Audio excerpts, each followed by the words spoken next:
Wait lang. Kaya na? Kaya naman? Opo. Wait lang po. Loading lang po yung live. Live na po.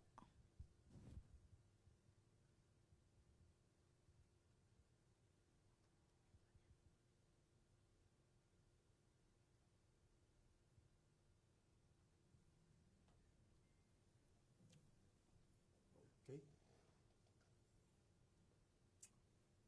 Isang mapagpalang oras ng pagbati ang aking pinapabot sa lahat po ng aming mga taga-subaybay na sumusubaybay sa ating programang Alam Mo Ba?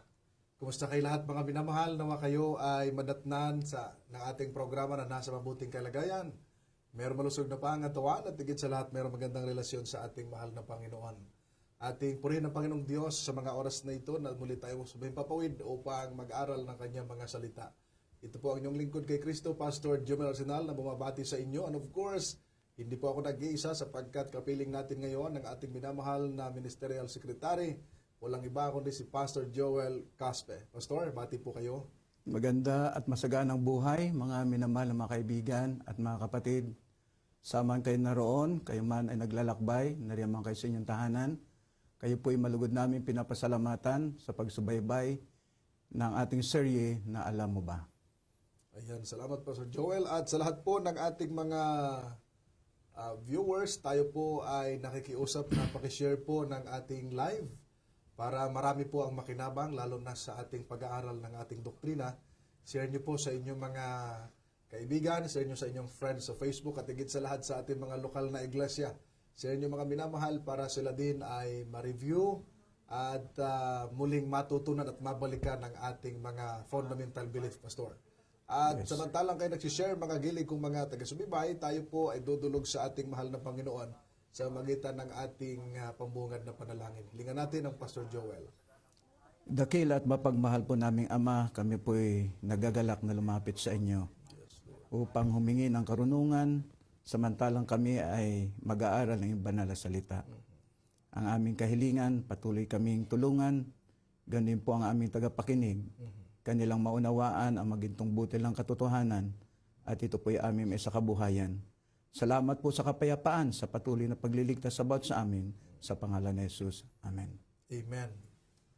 Alright, so mga minamahal, ang pinag-aralan natin ng mga nakaraan ay may kinalaman sa kahalagahan ng banal na kasulatan, ang salita ng Diyos, Pastor. Yes, At Pastor. ipahayag natin kung gaano ito kahalaga sa ating buhay bilang gabay sa ating araw-araw na pamumuhay, ang salita ng Diyos. And of course, ang ating pag-aaralan ngayon na kung saan ay napakaganda rin ay ang kadyusan, Pastor. Yes, Yung Pastor. Godhead, ano po, na kung saan isa sa mga fundamental belief ng Christianity ang may kinalaman sa pagkilala sa tunay na Diyos. Ano po? Kaya ating pag-aaralan ngayon, itong patungkol sa Godhead, kadyusan, o di kaya yung tinatawag nating Trinity, Pastor. Dahil ito po ay napakahalagang paksa, mga minamahal, na makilala natin at malaman ang patungkol sa tinatawag natin na kadyusan, Pastor. Sige nga, magbigay kay Pastor ng iyong magandang introduction diyan. Ang tinatawag nating Godhead, yung tinatawag nating tatlong persona, ay ito'y tumutukoy sa tinatawag nating Trinidad o yung tinatawag nating Trinity, Pastor. Na ito ay napapaloob yung Ama, Anak, at ng Banal na Espiritu. Opo. Na sila ay pawang Diyos sa iisang pagka-Diyos. Ngunit may tatlong persona upang ilarawan ang kanilang kadyusan. Ayun. Opo. So, salamat, Pastor. So, dito pinakikita doon, yung Diyos na ating pinag-aaralan ay nakikita doon na ang isang Diyos ay meron tatlong persona. Ano po na binanggit ninyo, Pastor? At isang Diyos sa tatlong persona. At may mga gumagamit, Pastor, ng tinatawag nating Trinity. Ano ho? Yes. Na pumapatungkol doon sa isang Diyos sa tatlong persona. Yung bang salitang Trinity ay tinuturo ba ito ng Biblia? Ito ba ayon sa Biblia ang pagkaturo nito? O yung paniniwalang ito? Oh, yes, Pastor.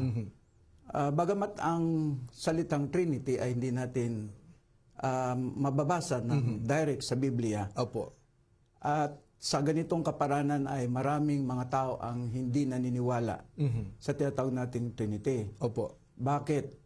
ito daw, meron daw, kasi hindi sigurado. Yan. Okay? Oho. Na dahil wala ito sa Biblia, at kahit isang talata ay walang mababasa yung word na tinatawag nating Trinity. Kaya sa maikling panahon ng ating pag-aaral ngayong oras na ito ay ating pag-usapan, ito ba ay dapat paniwalaan o hindi, yung salitang Trinidad o Trinity. Ayun. So napakaganda, Pastor. So ating mahalagang pag-aralan ito, dahil binanggit nga po ninyo, walang mababasang salitang Trinity Yes, Pastor. sa Biblia. Kung gayon, Pastor, na wala palang mababasang salitang Trinity, bakit natin ito pinaniniwalaan, yung Trinity, gayong ito'y wala sa Biblia? Napagandang katanungan niyan, Pastor. Opo. Nabanggit ko nga na ang Trinity ay wala sa Biblia na mababasa natin direct yung salitang Trinity. At kung ating titingnan at ating halongkatin ang nilalaman ng Biblia at ng ilang mga sulat Opo. tungkol sa pagbibigay ng kaliwanagan ng tinatawag nating Trinity, ang salitang Trinity ay hango sa dalawang salita Opo. na ibig sabihin ay trio o unity o Trinidad. Yun. Okay? At ang salitang ito ay tumutukoy sa Ama, Anak at Banal na Espiritu. Opo. At sila po ay nagkakaisa bagamat magkahiwalay ang kanilang personalidad. Okay? Yes. Opo. At kailanman ay hindi natin mababasa o mapatunayan na ang tatlong ito ay naglalaban. Kahit mga talata sa Biblia ay wala tayong masumpungan na sila nagkukontra sa isa't isa patungkol sa tinatawag nating kadyusan. Opo. At sa halip sila ay nagkakaisa at nagkakaayon ng mga talata na ito ay pinapatunayan na bagamat walang salitang Trinity o Trinidad, ay mayroon tayong masusumpungan na tatlong persona sa isang Diyos. Ayun. So dito nakita natin, mga gili ko mga taga-subaybay, ay bagaman wala yung salitang Trinidad, wala yung salitang Trinity, yung pala'y pinag-isang dalawang salita na trio at saka unity. Yes, Kaya naging Trinity siya from the word triunity. Maganda. Isang Diyos na ang Trinity tumutungkoy sa Ama, sa Anak at sa Espiritu Santo. Bakit kaya, Pastor, na nakita naman natin na merong Ama, Anak at Espiritu Santo? Bakit kaya marami ang hindi naniniwala sa salitang Trinity o sa concept ng pagtuturo tungkol sa Trinity? Maraming mga kaisipan na bumabangon, maraming mga tao na nag-aaral ng Biblia na kapag hindi lang nakita yung ganong mga bagay o argumento, Opo. ay hindi talaga nila matanggap. Ngunit kung palalawagin ang pag-aaral, ay maraming mga talata ang nagbibigay ng kaliwanagan upang maunawaan, bagamat mahirap unawain, sa tulong ng Banal na Espiritu ay ating maunawaan kung ano ang tinatawag nating trio o unity o yung tinatawag nating Trinidad. Opo. So halimbawa yung sa Deuteronomy 6 verse 4. Okay. Sige nga, lagyan natin sa screen. Deuteronomy chapter 6 verse 4, ito ang ating mababasa. Ito yung Shema ng Israel. Pakinggan mo, O Israel, ang Panginoon nating Diyos ay iisang Panginoon.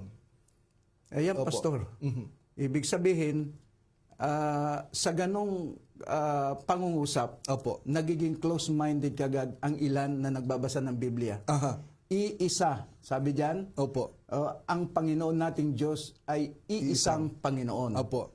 At bakit tayo ay nagsasabi na maliban sa Ama ay mayroon pang anak at mayroon pang Espiritu? Kaya ito ang dahilan kung bakit marami ang mga tao na hindi matanggap na ang tinatawag nating trio o Trinidad ay merong tatlong kinatawan sa isang Diyos. Ayun. So, dito, Pastor, makita natin, ay binanggit po ninyo yung tinatawag nating Deuteronomy 6:4 dahil nga nakalagay doon ang Panginoon nating Diyos ay iisang Panginoon. Bakit meron pang anak at Espiritu Santo? May ama na. Oo, yun nga, yung hindi nila matanggap dahil sa merong isa, Pastor. So dito makikita natin, ano bang magandang interpretation nito, Pastor?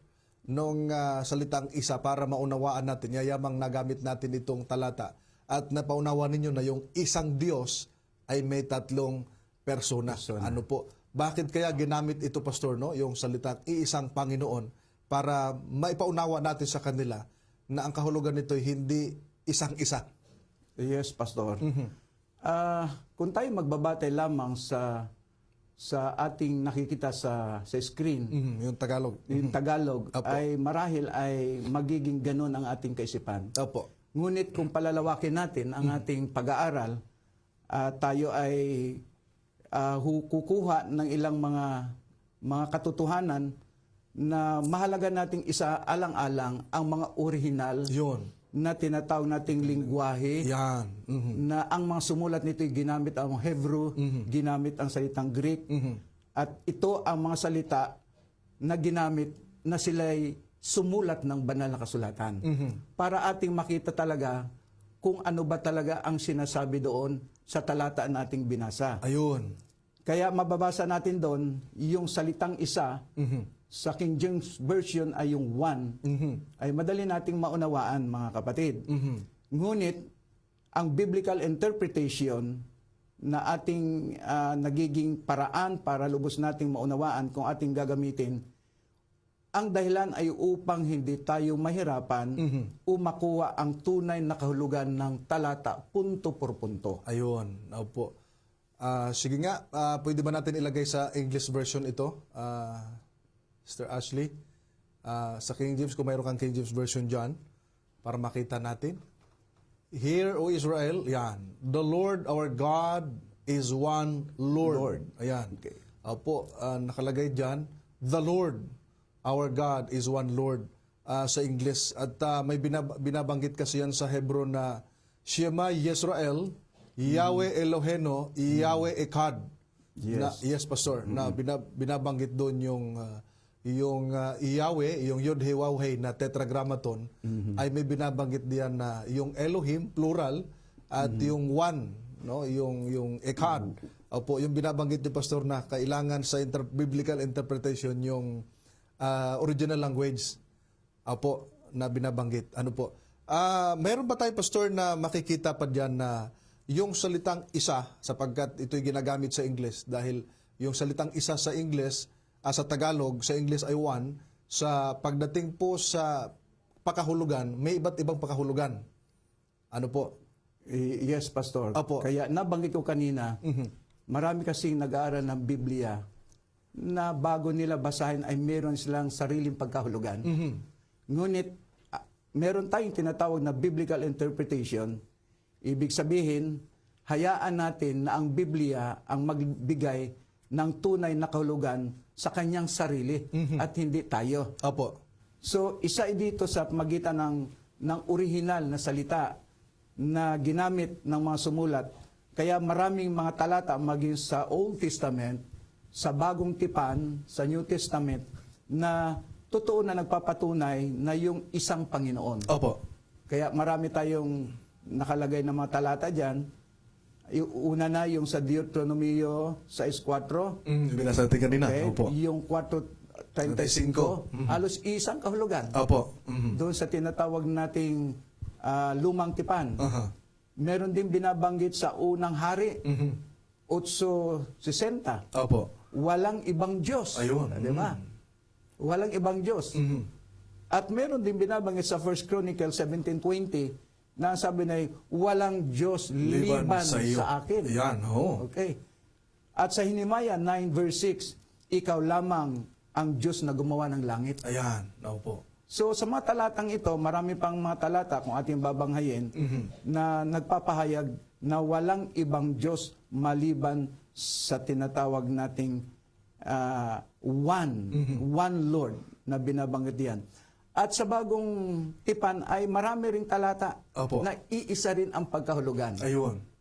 Kaya yung maraming mga tao ang nagsasabi na ang kanilang paniniwala ay iisa lamang ang Diyos. Nag-isa. The Lord is one Lord. Sabi doon. Opo. Pero ang ating halukayan ng Biblia, mauunawaan natin, lalo na kapag pinintulutan natin ang biblical interpretation kung ano talaga ang kahulugan Ayun. ng mga salita.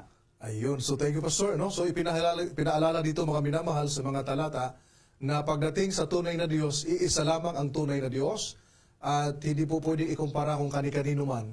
Pangalawa ay kung ito'y naipahayag sa Lumang Tipan, ganoon din sa Bagong Tipan. Subalit doon sa mga binanggit ni Pastor, may mga biblical interpretation nga.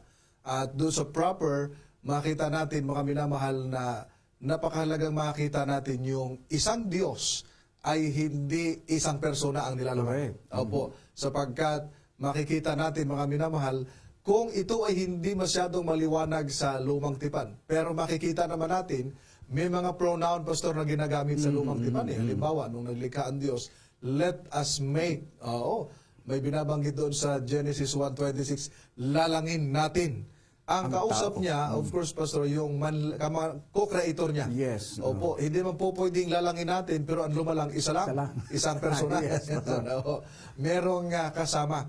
So, makikita natin, meron dapat, Pastor, dahil ipinahayag natin dito yung tatlong persona, ano po, sa iisang Diyos, dapat ay makita natin na itong tatlong persona, hindi tatlong Diyos, Pastor, ano po, kundi isang Diyos, ay makita na meron silang attributes o tinatawag nating divine attributes na siyang pinangahawakan natin upang makita natin na itong tatlong persona, hindi tatlong Diyos, mga minamahal, sapagat nung nakaraan pa may nagtanong sa akin bakit kayong mga naniniwala sa Trinity, tatlo ang Diyos nyo? Aba, yung nagtanong, may konklusyon kaagad. Sabi ko, hindi ganoon. Dahil ang paniniwala namin sa Trinity ay iisang Diyos sa tatlong persona. Po. So, dito, Pastor, meron ka bang mga halimbawa doon sa binabanggit na bago natin isa-isahin yung attributes ng kadyusan? Yung yakid o yung ekad na binabanggit, meron ba itong kaibahan? Po, para makita natin kung gaano kahalaga ito. Sige nga, Pastor. Okay. Para ating maunawaan dito sa Zacarias, Kabanata 12 bilang 10, Opo. ay maliwanag yung sinasabi kung maipakita natin sa screen. Lagay nga natin sa screen sa Tagalog version. Zacarias, Kapitulo 12, ang versikulo 10. Ito ang ating mababasa. Sabi rito, ibubuhos ko sa sambahayan ni David at sa mga naninirahan sa Jerusalem ang espiritu ng biyaya at pananalangin. At kapag sila'y tumingin sa akin na kanilang inulos at kanilang tatangisan siya, na gaya ng pagtangis sa kaisa-isang anak at umiyak ng may kapaitan, gaya ng pag-iyak na may kapaitan sa panganay. Go ahead, Pastor. Okay. So, sa talatang ito, ang tinutukoy ng talata sa verse 10, ito'y hula patungkol sa Panginoon Hesus. Okay? Na ginamit sa salitang Hebrew, yung tinatawag nating yakid. Okay. So, sapagkat walang ibang anak ang Ama, maliban kay Jesus Christ. Opo. Yung isinugo ng Panginoon sa lupang ito. Maliban dyan, wala. Kundi si Jesus, na tinawag sa John 3:16, yung bugtong, yung nag-iisang anak, na walang ibang kasama, kaya ang ginamit na salita ay yakid. Ito'y isa, walang kasama, walang kakambal, at siya'y nag-iisa lamang. Opo. So yun tinatawag nating yakid. Doon sa tinatawag nating Hebrew din, sa ikalawang hari, talatang 15, Opo. merong binabanggit din doon. Sige nga, lagyan natin sa screen. Ikalawang hari, 9:15. Sabi ay ganito, 9 verse 15, 2 Kings. Sabi po ay ganito. Alright? Ngunit, nakabalik na si Haring Huram, ikalawang hari, Ikalawang hari. 9:15. Baka unang hari ito. At si Hezekias. Doon sa kay Hezekias. Okay, Ano po? oo. So ang sabi nun, at si Hezekias ay nalalangin sa harap ng Panginoon na nagsabi, O Panginoong Diyos ng Israel na nakaupo sa itaas ng mga kerubin, Ikaw ang Diyos, Ikaw lamang. Yan. So, yung sinalita, sabing ikaw lamang, lahat ng mga kaharian sa lupa, ikaw ang lumika ng langit at ng lupa. Ito'y meron ding magkahulugan yung ikaw lamang, yung alone na tinatawag, Opo. doon sa Nehemiah 9 talatang 6. Na ang sabi doon, ikaw ang Panginoon, ikaw lamang. Yan. Yung alone sa Hebrew ay yung tinatawag nating bad. Okay? Ikaw ang lumika ng langit ang langit ng mga langit, pati lahat ng natatanaw roon, ng lupa at lahat ng bagay na nangaroon, ng mga dagat at ng lahat na nangaroon, at iyong pinamagaling lahat, at ang hukbo ng langit ay sumamba sa iyo. So ibig sabihin, maliban doon sa tinatawag nating yakid, yung salitang Hebrew na bad, ay yung salitang ikaw lamang o alone na ginamit upang ilarawan ang Diyos. Opo. Ng mga Hebrew na ganap na naiiba, nahiwalay sa lahat ng kanilang mga Diyos-Diyusan. Ibig sabihin, ang bad ay nagsasaad ng pagiging eksklusibo. Exclusive. Yan. Exclusive. At walang maihambing na tunay na Diyos na makapangyarihan, ikaw lamang. Ayan. Opo. Sabi doon. Yan. So doon, Pastor, yun yung una, yung binanggit ninyo, yung yakid. Yes, Pastor. Ano po, na tangi, no? Bukod tangi. Ano po, then binanggit niyo rin po yung salitang ikaw lamang, you alone. Oh, yung sa Hebrew word ay bad na binabanggit, na ginamit upang ilarawan ang Diyos sa mga Hebreo na walang kapariha. Yes. Walang katulad. Nag-iisa lamang siya. Yes. Kaya, Wala. opo, kaya sabi ng Diyos doon sa Isaiah chapter 46, 4 hanggang 6, kanino ninyo ako itutulad upang kami maging magkatulad? Doon ba sa mga Diyos-Diyusan? Aba, hindi po pwede. Ano po, sapagkat ang Diyos natin ay walang katulad. Ano po? So may binanggit ka na pa na dalawang Hebrew word. Ano pa yung ikatlo dyan? Yung ikatlo ay yung ikad. Ayun. Ano ang ibig sabihin ng ikad? Ayan, sapagkat ginamit din yan doon Yes. sa 6.4 ng Deuteronomy kanina. Ating bubuksan ang Genesis talata o kabanata 2 bilang 24. Ayan. Ito'y nasa pag-aasawa. Ano? Pag-aasawa para sige nga. makita natin talaga. Okay, yung ibig sabihin, yung tinatawag nating biblical interpretation. Ang sabi diyan, kaya't iniiwan ng lalaki ang kanyang ama at ang kanyang ina at pumipisan sa kanyang asawa at sila'y nagiging isang laman. Yes. Opo. So, meaning to say, yung ikad ay not uniqueness. Okay?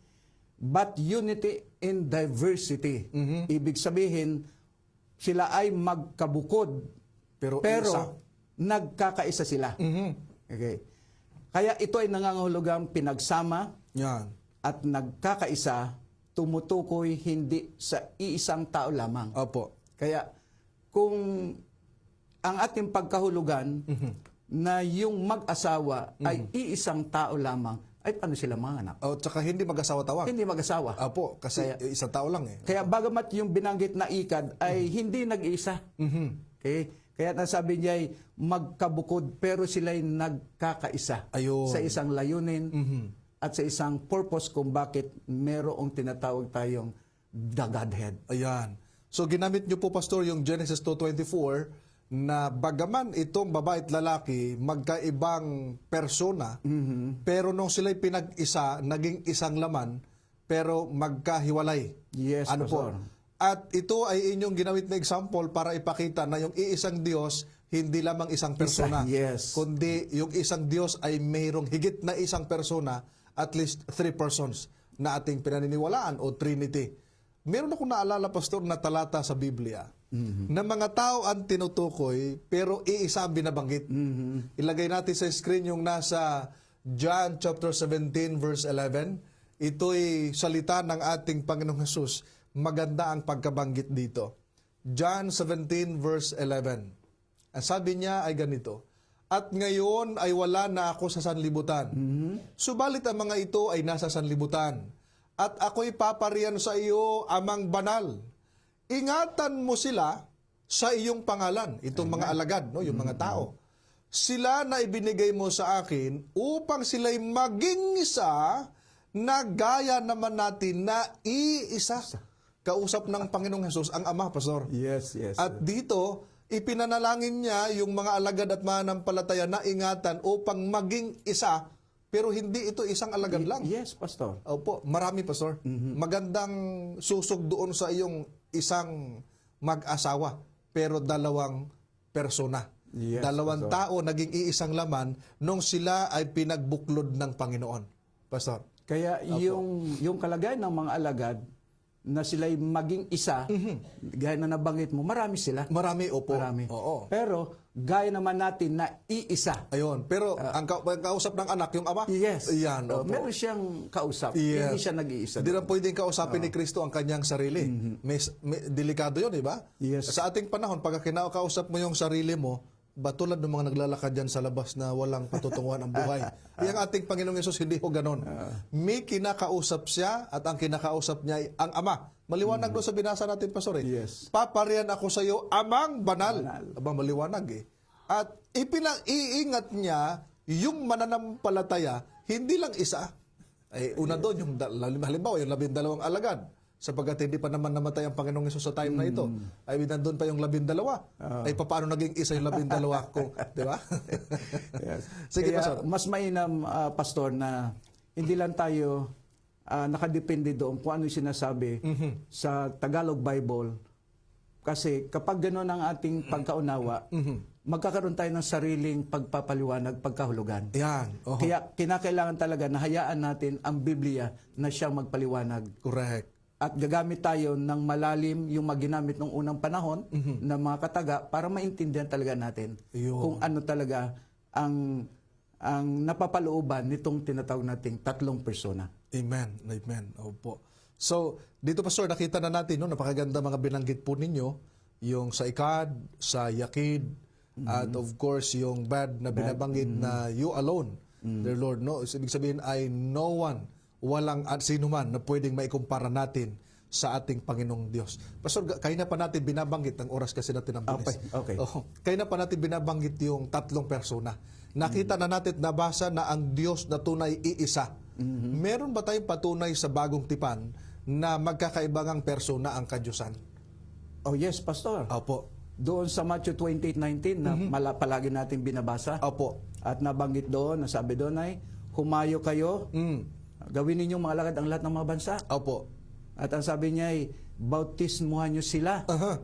Ibig sabihin, hindi singular, sila. Sa pangalan ng Ama, ng Anak, at ng Banal na Espiritu. Opo. So, ang talatang ito nagpapahayag ng tatlong pangalan. Sa diwa ng talata, yung Ama at Anak, sila'y magkauri na persona at maaring may katwiran na tayo'y maglagay ng Espiritu Santo na isa rin persona maliban sa God the Father and the Son. Opo. At meron pang Espiritu. Kaya maliwanag na ang tanong mo kung meron bang katunayan Na may tatlong persona. magkakaibang persona, mayroon Yan. ang kadyusan. Opo. Dahil baka inisip nila, baka ito'y gawa-gawa lamang nila. Ay hindi po pala po pwede dahil maliwanag doon sa nakalagay, sa paghayo ninyo, gawin ninyong alagad ang lahat ng mga bansa. Bautismuhan ninyo sila sa pangalan ng Ama at ng Anak at ng Espiritu Santo. Aba, meron pala, Pastor, na binabanggit dito na pagbautismo sa pangalan ng Ama, Yes, ng Anak at ng Espiritu Santo. Maliban dito, Pastor, doon sa baptism mismo ng ating Panginoong Hesus. Na Opo. halimbawang ibinigay. Yan, oo. Dahil nung bautismo ng Panginoong Hesus, si Jesus Christ yung itinutuslob doon sa inilulubog. Hindi tuslob pala, lubog. Sa tubig. Yes, sa Ilog Jordan. Nung inilubog siya ni Juan Bautista, aba, pagkatapos ay umahon siya sa tubig. Merong bumukas na langit eh. Bumaba sa kanya ang banal na espiritu sa anyo ng kalapati. Yes. Ay di dalawa na. Pagkatapos sa verse 17 ng Matthew chapter 3, lagay mo nga sa screen, Matthew 3:17. Ito po ang ating mababasa. Sinabi ng isang tinig mula sa langit. So nakababa na yung Holy Spirit sa ating Panginoong Hesus, may nagsalita. Ito ang minamahal kong anak, sa kanya ako lubos na nalulugod. Correct. Aba, walang iba dyan, Pastor. Hindi naman po pwede ang Holy Spirit yan kasi nakababa na. Hindi rin po pwede ang anak yan dahil yun ang binabaan ng Holy Yes. Spirit. Kundi iyan ang Ama, sapagkat ang wika niya, ito ang sinisinta kong anak. Napakaganda ng pagkapahayag, Pastor. So, napakaliwanag, Pastor. Opo. Kaya aking iniisip, kung hindi tayo maniniwala na itong tatlong personang ito, ay di, ang sabi ng Panginoon halimbawa na kapag mayroong mga taong sumampalataya, bautismuhan nyo sila sa pangalan ng Ama, ng Anak at ng Banal na Espiritu. Kung hindi tayo naniniwala, anong sasabihin natin? Yan. Oo nga. Maganda nga na kung ano yung itinuturo ng Biblia ay tinatanggap natin. Yes, Opo. yes, Pastor. Oho. Ngayon, Pastor, dahil sa nakita natin, meron palang higit sa isang persona ang isang Diyos. At nakita natin, walang iba kundi ang Ama, ang Anak at ang Espiritu Santo na magkakaiba. Anong ugnayan nila ito, Pastor? Anong ugnayan itong tatlong persona sa isang Diyos? Meron silang ugnayan ng pagiging Diyos nila. Katulad ng Ama, ang Pangulo ng Sansinukob, Opo. kasama na ang Diyos. Okay? Yung Diyos Anak ay sinabi ni Jesus, ako'y papa sa Ama. Okay? Sapagkat ang Ama ay lalong dakila kaysa akin. Aha. So ibig sabihin, ipinapakita na kanina, connected dito sa tinatawag nating talata, na ang sabi ng anak ay merong higit na dakila kaysa akin. So maliwanag na meron talagang persona. Okay? At doon sa tinatawag nating mga talata, kung ating babasahin, doon sa 1:14-28, 1 Corinto 11:3, Opo. na sabi doon, si Kristo ay walang hanggan, ang bugtong na anak ng Diyos, sa ngayon sa Mika 5:2. Okay?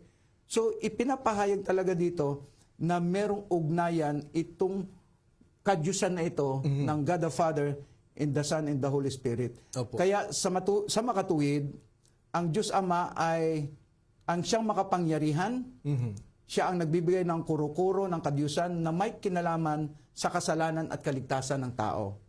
Ang Diyos Anak, sapagkat nagkatawang tao, nagsagawa ng pagtubos para sa kasalanan sa magitan ng kanyang kamatayan doon sa krus ng Kalbaryo, kung kaya't ang tayo nagkaroon ng pag-asa.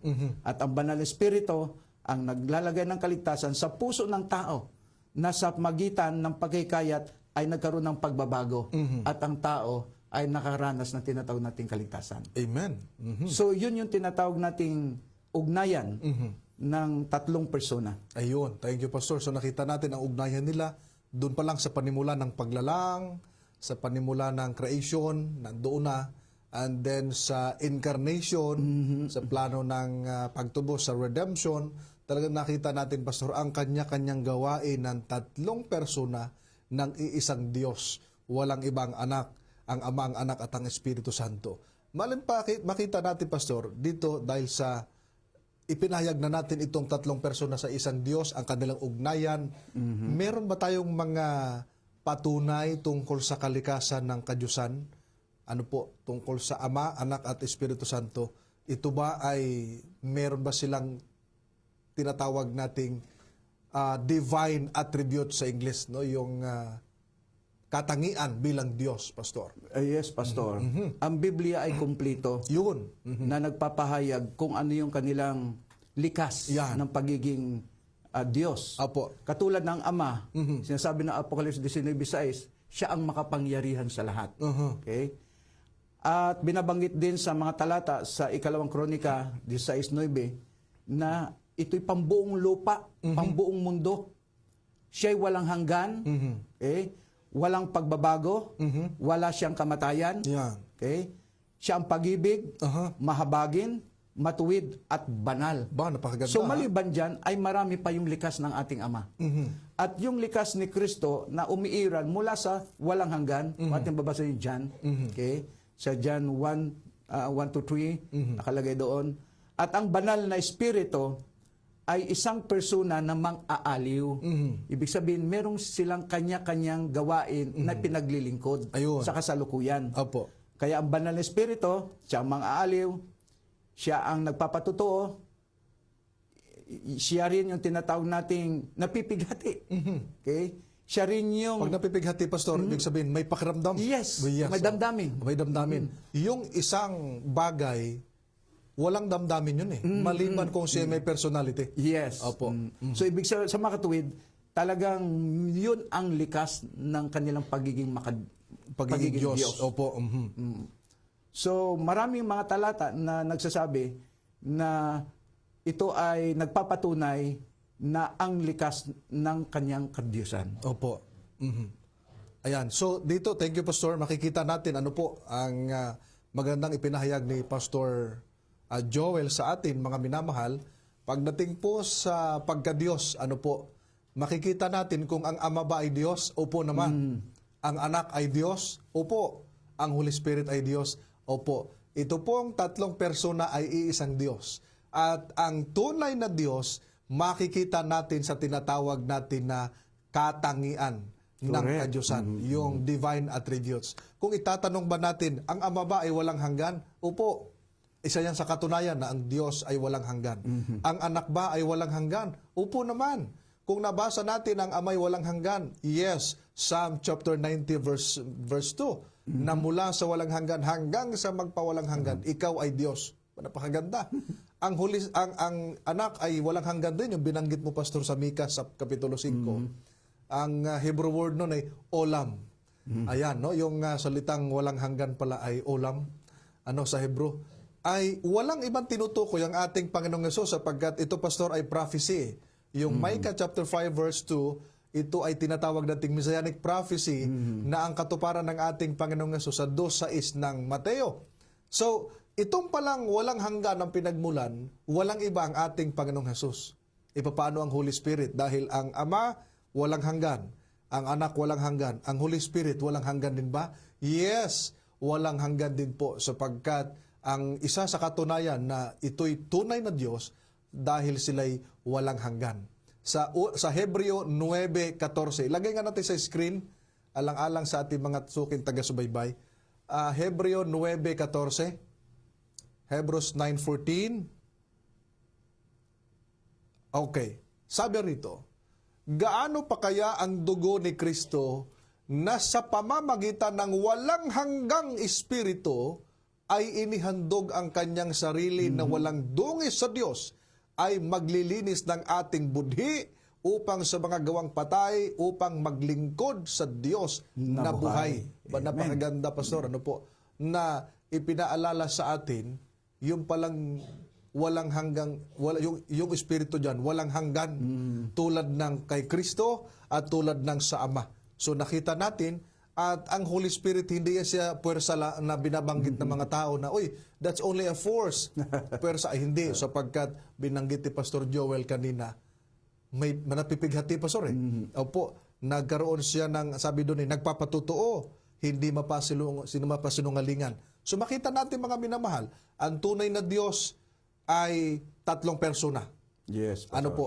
At yung tunay na Diyos, merong katangian ng tunay na Diyos, walang hanggan. Pareho silang tatlong mga persona. And then, manlalalang pareho, Pastor. Ano po? Nandun din yung pag-ibig. Nandun yung binabanggit ni Pastor kanina na hindi nagbabago. Yes. Kaya yung Diyos na nakausap ni Moises sa 3:14, nagtanong kung anong pangalan mo? Kung ikaw nga ay Diyos, anong pangalan mo? Para malaman nila. Ang sabi ay, Isye, Esyer, Ese. O Eye, Esyer, Eye. Abay, binabanggit doon ay, ako, yaong ako nga. Eye, Esyer, Eye. I am that I am. Yung Diyos na hindi nagbabago. Ngayon, nakita na natin, mga minamahal, yung mga gandang mga tinatawag nating katangian. Pastor, maaari mo po bang ipahayag sa amin yung gawain ng bawat membro o persona ng kadyusan sa panukalan ng kaligtasan? Yes, Pastor. So, una, yung tinatawag nating Ama ay maliwanag doon sa John 3:16 na kanyang isinugo ang kanyang anak. Opo. Alang-alang sa sanlibutan na nagkasala. Ang pangalawa ay yung pagpapatawad ng kasalanan. Yun. Kaya kapag tayo ay nananalangin, ang gawain ng Diyos anak lamang ay dalhin yung ating mga kahilingan sa Ama sapagkat ang Ama ang siyang nagpapatawad na ating mga kasalanan. Ayun. So yun ang tinatawag nating gawain ng Ama. Ang gawain ng anak, si Kristo ay nagliligtas mula sa kasalanan ng mga tao. Kaya nung siya isinugo, siya ay nagbuhis ng kanyang buhay alang-alang sa kasalanan ng mga tao. At siya din ang namamagitan alang-alang sa atin. Grabe, no? Siya yung mediator natin. Kaya sana pag nananalangin tayo, i-direct talaga natin sa Ama na hindi naman makakarating sa Ama through Jesus Christ alone. Na siya dapat ang magdala ng ating mga kahilingan, papurit pa sa salamat sa luklukan ng awa ng ating Ama. At yung banal na Espiritu naman, ang kanyang gawain ay di yung napag-aralan natin nung mga nakaraan, na yung banal na kasulatan ay kinasihan. Ayan. Okay?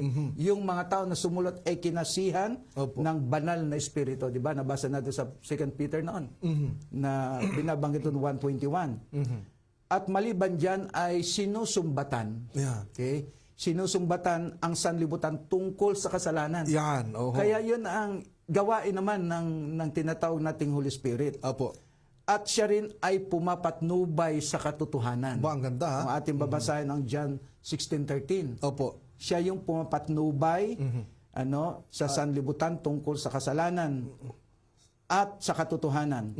At yung gawain pa ng banal na espiritu, inaakay niya tayo sa tinatawag ng pagkahikayat. Okay? So kaya ang Diyos ang nag-uudyok, ang Diyos Espiritu Yan. ang nag-uudyok sa tao para ating tanggapin siya. Ayun. Kaya doon At sa binanggit kilalanin mo, Pastor, maganda yung talata binanggit mo, ha? Subalit kapag dumating na ang Espiritu ng katotohanan, Yes. papatnubayan niya kayo sa buong katotohanan, sapagkat hindi siya magsasalita ng mula sa kanyang sarili, kundi ang anumang bagay na kanyang narinig o marinig, iyon ang kanyang sasabihin at kanyang ipahahayag sa inyo ang mga bagay na darating. Yes, Pastor. Yes. So malaking bahagi ng Holy Spirit sa ating buhay, sapagkat nandyan, Pastor, yung salitang papatnubayan niya kayo sa buong Correct. katotohanan. Hindi tayo makarating sa buong pagkakilala ng katotohanan without the guidance of the Holy Spirit. Pastor. Yes. Kaya nga ang ating Panginoong Jesus nung araw, nung narito pa siya sa lupa, maganda yung kanyang panalangin. Ito, nandito yung Trinity. 14:16 ng Juan. Ayan. 14:16 ng Juan. Ang sabi dito, bago mo, Pastor, ituloy yung letter D. Ayan. Ang sabi rito, at hihingin ko sa Ama. O, mayroong hihilingin sa Ama. Sino? Ang Panginoong Yesus ang nagsabi. At kayo bibigyan niya ng isa pang mang-aaliw upang makasama ninyo siya magpakailanman. Ang Holy Spirit, hindi siya si Jesus Christ. Ano Yes. po? Ang Holy Spirit, iba kay Jesus Christ. Si Jesus Christ, iba sa Ama. Ano po, mga minamahal? At ipinahahayag dito, ang panalangin ng Panginoong Jesus, hihiling siya sa Ama na bibigyan tayo ng ibang mga aliw. Bakit binanggit iba o isa pang mga aliw? Sapagkat si Jesus Christ, mga aliw na natin. Kaya nga nagbigay siya, naghiling siya, nabigyan tayo ng another comforter sa English.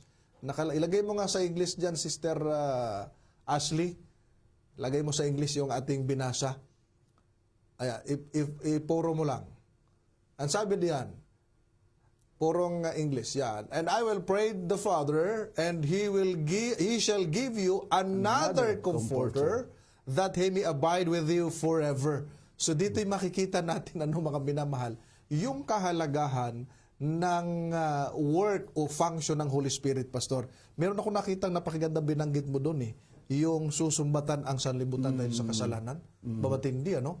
Kaya pala yung panalangin ng Panginoong Jesus, hindi po pwedeng mawala yung work ng Holy Spirit, sapagkat malaking bagay yun, Pastor. At yung panghuli dyan, Pastor, may binanggit kang napakaganda. Yung panghuli na binabanggit dito, yung inaakay niya ang tao sa paghikayat. Yun. Okay?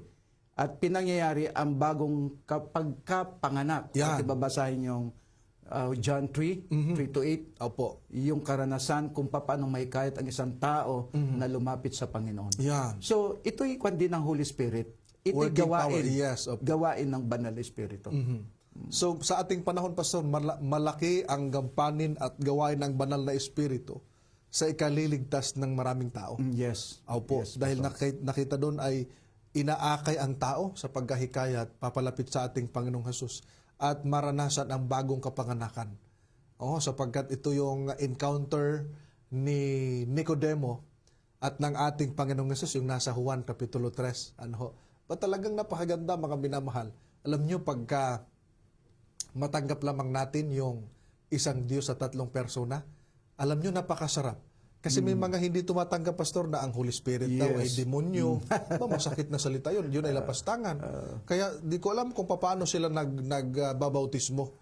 Binabautismo kita sa pangalan ng Ama, ng Anak at ng demonyo. Ganon. Pangit eh. Sa atin, banal na Espiritu. Banal na Espiritu. Sapagkat yung Holy Spirit, kaya nga Holy, Pastor. Minsan ang description sa kanya ng Biblia ay Spirit of God. Yes, Opo, Pastor. bakit siya binabanggit na Spirit of God? Because He is belong to the member of the Godhead. Aho, siya kasama sa membro sa kadyusan, mga minamahal. At ang kadyusan ay binubuo ng tatlong persona, mga minamahal. When somebody asks you, ilan ang Diyos? Ang sagot, isa. Isa. Ilang persona meron ng isang Diyos? Tatlong persona. Hindi tatlong Diyos, tatlong persona. Sino? Ang Ama, ang Anak, at ang Holy Spirit. Meron ba tayong mababasa? Binasa ni Pastor kayo na ang dami.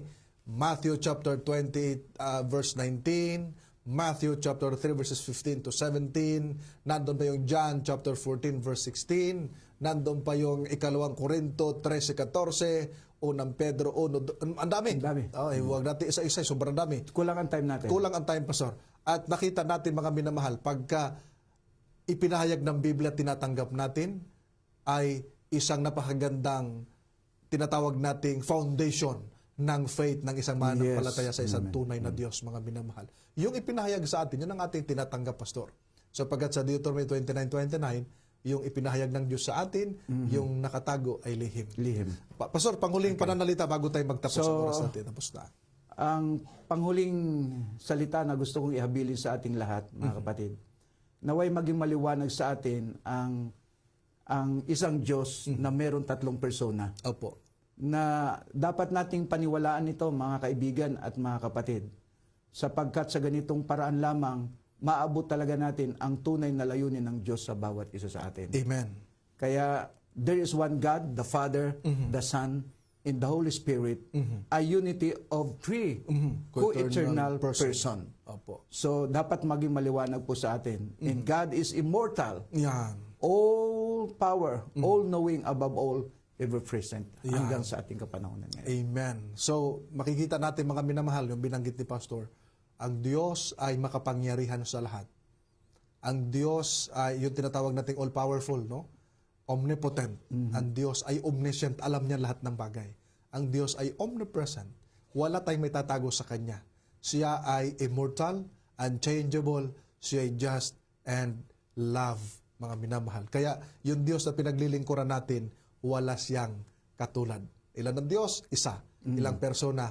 Tatlo, mga minamahal na mga kaibigan. I hope na sa ating pag-aaral. Pastor, Siguro next episode natin, Pastor, Opo. mas lilinaw pa kasi iisa-isahin natin yan. ayun. Oo. Yung God the Father, God the Son, and the Holy Spirit. Ayun. At higit na bibigyan tayo ng kaliwanagan Yes. sa patuloy nating pag-aaral nating serye. Ayun, salamat po. Kaya abangan ninyo, mga gili ko, mga taga-subaybay. Every Wednesday po ito, nagkataon lang hapon tayo dahil hindi maganda ang kondisyon ng katawan ng ating partner. Pero sa susunod na Miyerkules, biyaya ng Diyos, ay maging more na excitement ang inyong maramdaman. Amen. Dahil sa pag-aaral natin ng mga salita ng Diyos. Kung in love tayo sa ibang bagay, dapat mas in love tayo sa salita ng ating Yes. Panginoon, mga minamahal. Praise the Lord. I hope na naging pagpapala sa inyo ang ating paglilingkod. Sa ating pagtatapos, silingan natin si Pastor Joel sa ating panalangin. Mapagmahal po naming Ama, Diyos na dakila at makapangyarihan sa lahat. Kami po'y nagbabalik ng papuri, luwalhati sa inyong banal harapan. Yes, Lord. Sa magitan ng inyong bugtong anak na sa Jesus, na siyang nagmimediate sa tao at sa aming mahal na Ama. Yes. Kaya dakila po naming Diyos, pagpalain po ang aming mga tagapakinig, mga nanonood sa mga programa na inilulusad ng South Central Luzon Conference. Kahabagan niyo po sila kasama namin, Yes, na patuloy na ipagkaloob ang mabuting kalusugan, magandang pangatawan, at sa araw-araw namin paglilingkod, mahayag kayo at ang kaligtasan ang siyang sumaamin. Salamat, Panginoon, sa inyong pagdidig sa aming dalangin. Salamat po sa pagpapatawad na aming mga kasalanan. Sa pangalan lamang ng aming tagapagligtas na sa Jesus. Amen. Amen at amen. Mga minamahal namin na mga suking taga-subaybay, kami nagpapasalamat sa inyong lagi pagsubaybay sa ating programa. Dito lamang yan sa Alam Mo Ba? Ano po, amin dalangin naging pagpapala sa inyo ang ating paglilingkod. Sa pangalan po ng ating programa, Alam Mo Ba? Kasama natin ang ating technician dyan, si Ashley. Umuwi na yata si Atidan. Of course, ang aking kapartner dito sa segment na ito, walang iba, Pastor Joel Caspe. Maraming salamat po. Ito po inyong lingkod kay Kristo, Pastor Joel Asenala, nagsasabi ang patuloy na pagpapala ng Panginoon ng ating maranasan at lagi nating subaybayan ng mga pag-aaral natin sa ating programang Alam Mo Ba? Upang marami tayong matutunan at lalalim ang ating relasyon at pagkakilala sa ating mahal na Panginoon. May the Lord God bless you.